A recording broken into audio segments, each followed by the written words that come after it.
আসসালামু আলাইকুম, শখের রান্নাঘর পেজে সবাইকে স্বাগতম। আজকে আমি তৈরি করব চিকেন বিরিয়ানি। এর জন্য দিয়ে দিয়েছি একটু তেল, আর এখানে গরম মশলা, আস্ত গরম মশলা আমি ব্যবহার করেছি, আর দিয়ে দিচ্ছি পেঁয়াজ। এখানে পেঁয়াজের পরিমাণটা একটু বাড়িয়ে দিয়েছি। পেঁয়াজটা যখন হালকা একটু সেদ্ধ ভাব চলে আসবে, এ পর্যায়ে আমি দিয়ে দেবো আদা বাটা। এখানে আমি 1.5 কাপের মতো আদা বাটা ব্যবহার করেছি, আর দিয়ে দিচ্ছি 1 কাপ রসুন বাটা, আর দিয়ে দিচ্ছি এখানে আমি শুকনা মরিচ গুঁড়া। ঝালটা আপনারা আপনাদের স্বাদ মতো বাড়িয়ে কমিয়েও দিতে পারেন। আর দিয়ে দিচ্ছি জিরার গুঁড়া, আর দিয়ে দেব ধনিয়ার গুঁড়া।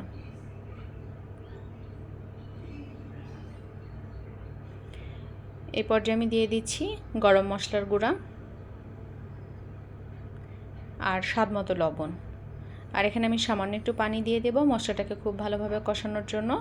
আর এ পর্যায়ে আমি ব্যবহার করব 1 কাপ টক দই।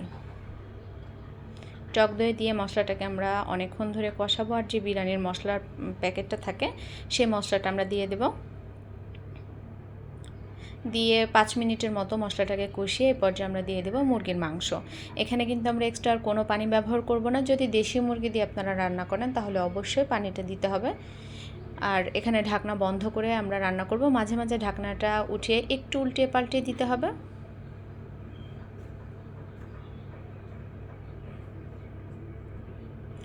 আমার মোটামুটি অনেকক্ষণ কষানোর পরে আমি কিন্তু সামান্য একটু পানি দিয়েছি। দেখবেন যখন পানিটা একদম শুকিয়ে গেছে, তেল উপরে চলে এসেছে, ঠিক এ পর্যায়ে আমরা দিয়ে দেব পোলাও চাউলগুলো। আর আপনারা 1 পট পোলাও চাউলের জন্য 1 পোয়া পোলাও চাউলের জন্য 1/2 কেজি পানি ব্যবহার করবেন, তাহলে পোলাওটা একদম পারফেক্ট ঝরঝরে হবে। এখানে কিন্তু অবশ্যই গরম পানি ব্যবহার করবেন। আমি এখানে গরম পানি ব্যবহার করেছি। আর আমি দিয়ে দিচ্ছি আর একটু লবণ। আর লবণটা অবশ্যই পানি যখন থাকবে তখনই লবণটা দেখে নেবেন। পানি কিন্তু একদম শুকিয়ে গেলে আপনারা লবণ দিলে পোলাওয়ে, এই বিরিয়ানিতে কিন্তু লবণটা মাঝে মাঝে লবণ এরকম হয়ে থাকবে। তো লবণটা আপনারা যখন পোলাওয়ে বা বিরিয়ানিতে পানি থাকবে তখনই আপনারা লবণটা একটু টেস্ট করে নেবেন। যদি লবণ প্রয়োজন হয় সেক্ষেত্রে তখনই লবণটা দিয়ে নেবেন। আর এখানে আমি দিয়ে দিয়েছি আলুটা আমি কিন্তু তেলে ভেজে নিয়েছিলাম। আর দিয়ে দিয়েছি পেঁয়াজ বেরেস্তা আর কাঁচামরিচ দিয়ে ঢাকনা বন্ধ করে আমি চুলার আঁচটা একদম মিডিয়াম থেকে কম আঁচে রান্না করে নেব। পোলাওটা দেখে বুঝতে পারছেন অনেক ঝরঝরে হয়েছে। আশা করি আপনারা সবাই ট্রাই করবেন।